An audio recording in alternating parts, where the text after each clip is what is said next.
होता है, सरल को कोई नहीं जीने देता। पर ये हमारा भ्रम है कि हम सरल को मार देंगे। नहीं, सरल तो देखने में ही तो सरल है, ये मत सोचो इसके अंदर कुछ नहीं है तो सब कुछ। जैसे अच्छा, यही उदाहरण ठीक है, दांत कड़क हैं, जीभ मुलायम है। कभी कभी क्या होता है, अपने ही दांतों से अपनी जीभ कट जाती है। कट जाती है क्या? आपकी कटी है कभी? तो दर्द कितना होता है? किसको मारोगे? बोलो किसको मारोगे? जब दांतों ने जीभ को काटा तो जीभ ने कहा, ए दांत क्यों काटते हो? दांतों ने कहा चुप रहो, नहीं फिर काट लेंगे, तुम्हें तो हमारे अंडर ही काम करना है, चुप रहो नहीं तो फिर काट लेंगे। जीभ कहती है चलो कोई बात नहीं। अच्छा, जीभ की विशेषता देखो, कटने के बाद भी डॉक्टर पर नहीं जाती, जीभ पे कभी मल्लम पट्टी नहीं होती, अपने आप ही ठीक हो जाती है। और जीभ की महानता देखो, जो दांत जीभ को काटते हैं और जीभ उन्हीं दांतों की देखभाल करती है। अगर दांतों में कोई कचरा फंस जाए ना तो दांत से ज़्यादा जीभ परेशान रहती है। जब तक कचरा निकाल न ले तब तक वहीं चोट मारती रहेगी। जीभ से कहा तुझे क्या फ़ायदा? बोले इसको पायरिया हो जाएगा, दांतों को टूट जाएंगे, जितने दिन साथ मिले उतने दिन ही ठीक है, अगर ठीक रहेंगे तो साथ देंगे। और जब दांत ज़्यादा काटा पीटी करते हैं तो जीभ का मूड खराब, किसी चौराहे पर जाकर के पहलवान को गाली दे देती है जीभ। और जो गाली तो देगी जीभ, और वो तोड़ेगा क्या? अब जीभ चाहे तो एक शब्द में तुम्हारे 32 बाहर करा सकती है, पर उसकी महानता देखो, सरल बनकर के भी भीतर रह रही है, कटपिट के भी चुप है। तो जिंदगी में सरल बन के जियो, पर सरल लोगों को कमजोर मत समझना। लंका में विभीषण रहते थे, पूछा गया विभीषण से, ऐसे दुष्टों की लंका में तुम कैसे रहते हो? विभीषण ने एक ही बात कही, जिम दसने ने मह जीव बिचारी, जैसे 32 दांतों में जीभ रहती है ऐसे मैं रहता हूं। तो बोले कभी कभी दांत जीभ को काट लेते हैं। विभीषण बोले राक्षस मुझे चोट पहुंचाते हैं, तो कैसे जीते हो तुम? गेट पर राम लिख रखा है, तुलसी का पौधा लगा रखा है, पूजा पाठ राम की करते हो, कैसे काम बन चलता है? विभीषण ने कहा साहब बातें बना के काम करता हूं, गेट पर राम तो लिखा है। रावण आके पूछता है विभीषण मेरे दुश्मन का नाम कैसे लिखा?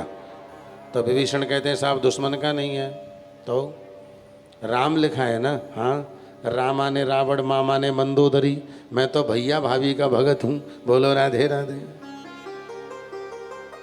रावण ने कहा तो सुनो, पूरी लंका में ये नाम लिखवा दो। बोले जो आज्ञा। मैंने तो प्रचार करना है अपने प्रभु के नाम का। रावण इस जिंदगी में जी रहा है कि मेरा ही नाम है, और मैं इस जिंदगी में जी रहा हूं मेरे प्रभु का नाम है।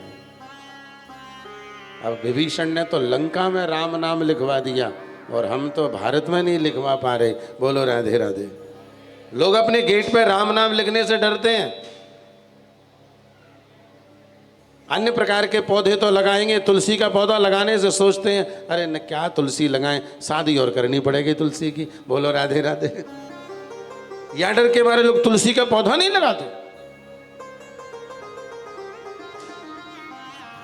अरे जहां तुलसी रहती है वहां भगवान आते हैं, और तुलसी की इतनी बड़ी कीमत है ठाकुर जी की नजर में कि आप 56 भोग बना लो और तुलसी न डालो, भगवान को स्वीकार नहीं है। हे लो, तो जितनी बड़ी वस्तु है तुलसी, उसको हम इतना साधारण क्यों समझते हैं? इसलिए सज्जनों सावधान। प्रभु की प्रभुता, प्रभु की दिव्यता, प्रभु की अलौकिकता को थोड़ा सा ध्यान में रखें, और अकड़ की जिंदगी जीना छोड़ दो। अकड़ तो आखिरी में आती है, फिर क्या होता है? जलना पड़ता है। बोलो राधे राधे। आपने देखा होगा मुर्दा जब होता है ना, अकड़ में रहता है, कहीं से मुड़ता नहीं है, जैसा होता है बिल्कुल सीधा। अब उसको क्या काम करते हैं? फिर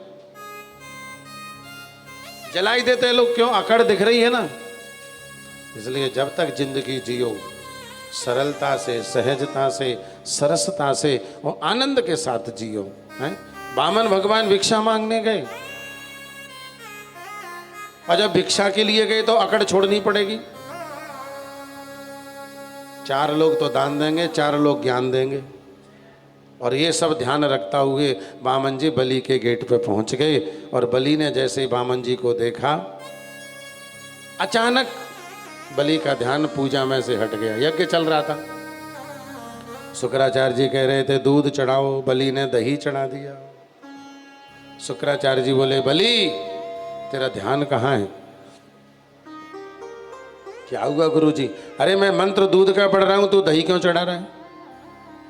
बलि ने कहा, चढ़ना तो भगवान पे ही, आगे पीछे सही, चढ़ना तो भगवान पे ही। ऐसा लोग करते मैंने देखा है। कब किस समय भगवान पर कौन सी चीज चढ़ाना चाहिए लोगों को ध्यान ही नहीं है। चढ़ा दो, एक ने चढ़ाया तो हम भी चढ़ाएंगे, क्यों?